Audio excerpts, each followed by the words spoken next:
Merhaba, bu videoda SQL dilini, veri tabanları nasıl çalıştığını ve günlük hayatta bize nasıl yardımcı olacağını göreceğiz. SQL ne demek? SQL açılımı Structured Query Language, Türkçesiyle yapılandırılmış sorgu dili demektir. Kısaca veri tabanlarıyla konuşmamızı sağlayan bir dildir. SQL dili veri tabanına soru sormamızı, veri eklememizi, güncellememizi ve silmemizi sağlar. Mesela biz veri tabanına bana şu ürünü getir ya da şu müşteriyi ekle deriz. SQL ise bu istediğimizi sisteme doğru şekilde iletilen bir yazılım dilidir. Peki veri tabanı nedir? Bir veri tabanı bilgilerin düzenli bir şekilde saklandığı dijital depo olarak düşünebilirsiniz. Bunu bir kütüphaneye benzetebiliriz. Kitapları bir satırdaki kayıt gibi düşünün. Kütüphanedeki rafları veri tabanındaki tablolar gibi düşünebilirsiniz. Kütüphanenin tamamı ise bir veri tabanı gibi canlandırın kafanızda. İlk videoda veriyi anlamaya çalışmıştık hatırlarsanız. Şimdi ise o verilerle nasıl konuşacağız? Bu kısma odaklanıyoruz artık.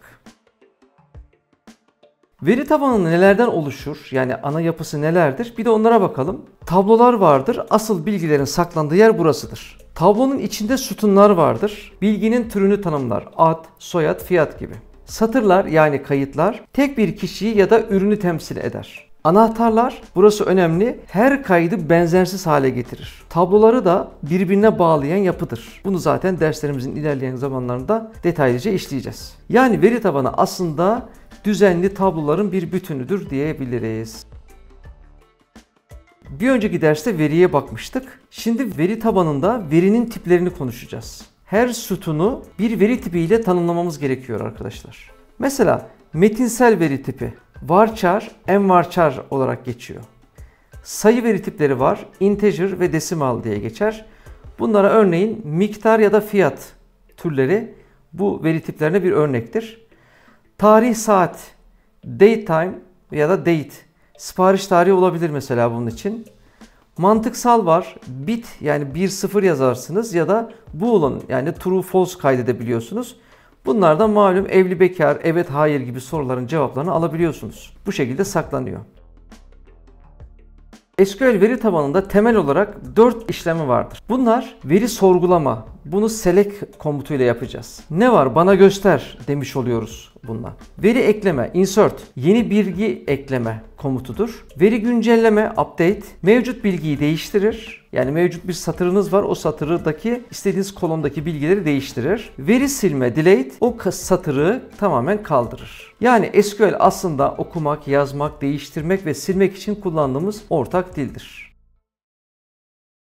SQL sadece bu tarz sorgulamak için değil, aynı zamanda hesaplama yapmak için de fonksiyonları vardır. Excel'deki gibi düşünün, birçok formül vardır. Ben birkaçını söyleyeceğim şimdi konumuzu dağıtmamak adına. Count, tabloda kaç kayıt var? Bunu öğrenebiliriz. Sum, tablodaki toplam sipariş tutarı nedir? Sorusunun cevabını buradan alabiliriz. AVG, tablonun ortalama fiyatı kaç? Mesela ortalama fiyatı buradan öğrenebiliyoruz. Maksimum var, minimum var. En yüksek değer, en düşük değerleri buradan öğrenebiliyoruz. Örneğin marketteki en pahalı makarna hangisi sorusunu cevap vermek için şöyle bir SQL yazacağız. Select, max, işte fiyat, from makarnalar sorgusuyla bu şekilde yazılır. Yavaş yavaş artık sorgulara doğru girmeye başlıyoruz.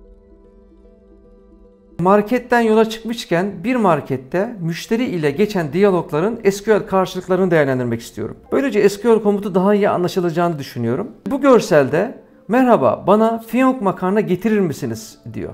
Bana fiyonk makarna getirir misinizin SQL kodu şu. Select fiyonk makarna from makarnalar. Bu select komutuna bir örnek. Diğer bir örneğimize geçelim. Merhaba bana tüm makarnaları getirir misiniz dedi bu sefer. Yıldız koyarak tamamını istediğini söyledi. Bunun SQL komutu ise select yıldız. Buradaki yıldız tamamını getir demek. From makarnalar demiş oluyoruz. Diğer örneğimize geçelim. Merhaba bana tüm makarna çeşitlerinden birer tane getir. Burada distinct denen bir komut var. Select distinct makarna yıldız from makarnalar. Yani gene tümünü getirecek ama tümünden her birinden bir tane. Bunu hangi komut yapıyormuş? Distinct komut. Arkadaşlar çok böyle karmaşık değil. Kullandıkça ya çok basitmiş. Sadece detaylarda ya da verilerle uğraşırken konsantre olacaksınız. SQL komutları çok basittir. İşin içine girdikçe göreceksiniz zaten bunu. Diğer bir örneğimiz, merhaba bana sıvı yağlardan 5 kilo sıvı yağ getirir misiniz dedi bu sefer. Gene select sıvı yağ, çünkü sıvı yağ istemiş sadece. Select sıvı yağ from yağlar. Burada ver kilogram eşittir 5 dedi. Yani tüm sıvı yağları istemiyor da 5 kilo olan sıvı yağları diye kriter belirliyor. Bunu Excel'deki filtrelemeye benzetebiliriz. Hani Excel'deki filtrelemeden 5 kiloları filtrelemiş gibi düşünebilirsiniz. Yeni bir görselimiz.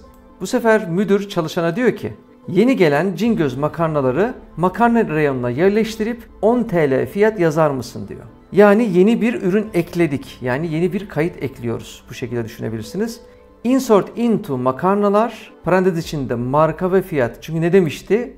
Cingöz makarnaları 10 TL olarak yazar mısın? Markayı burada Cingöz yazacağız. Fiyatı da 10 TL yazacağız. Burada ilk başta insert'te kolon isimlerini yazıyoruz. Values, Cingöz'ü ve onu yazıyoruz. Her zaman metinsel ifadeler tek tırnak içerisinde olur SQL'de. Excel'de ise çift tırnak yaparız. Ama tırnaksız veri girilmez asla arkadaşlar. Bu yazılım dillerinde de her yerde geçerlidir. Yeni bir örneğimiz. Fırıldak markalı makarnanın fiyatını 15 TL olarak günceller misin dedi bu sefer yöneticisi. Update makarnalar set diyoruz. Bunlar temel SQL komutları. Fiyat eşittir 15. Buraya kadar yazarsak tüm makarnalardaki fiyatı 15 TL yapar. Ama biz ver komutu kullanarak bir kriter belirlemiş oluyoruz ve diyoruz ki sadece markası fırıldak olanları fiyatını 15 TL yap demiş oluyoruz. Yeni bir örneğimiz, müdürümüz dedi ki artık FOT markalı makarnaları satmıyoruz. Onları reyondan kaldırır mısın dedi. Bunun SQL karşılığı şu. Delete from makarnalar, where delete from makarnalara kadar yazarsak bütün makarnalar kaydını, tablosunun tamamını siler. Ama where komutunu koyuyoruz ve diyoruz ki where marka eşittir. Tırnak içinde metinsel olduğu için FOT yazıyoruz ve sadece FOT markalar silinmiş oluyor. Gene bu delete komutuna gelince konuşacağız. Delete yapmadan önce select yıldız from yazarak önce veriyi görürüz. Kaç kayıt olduğunu. Sonra select yıldızı silip delete yazarız. Öyle silme işlemi yaparız. Çünkü riskli bir komuttur.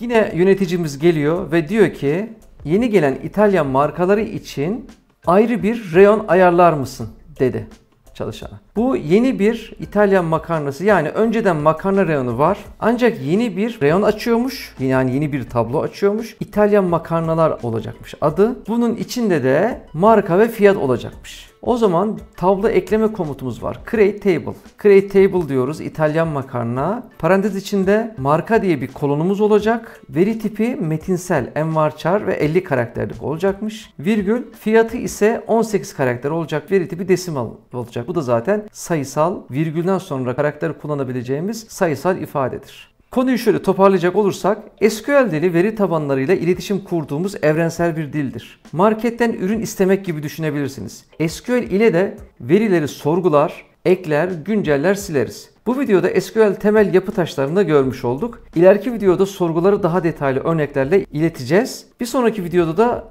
SQL Server kurulumuna artık ekran üzerine geçiyoruz. Bir sonraki derste görüşmek üzere.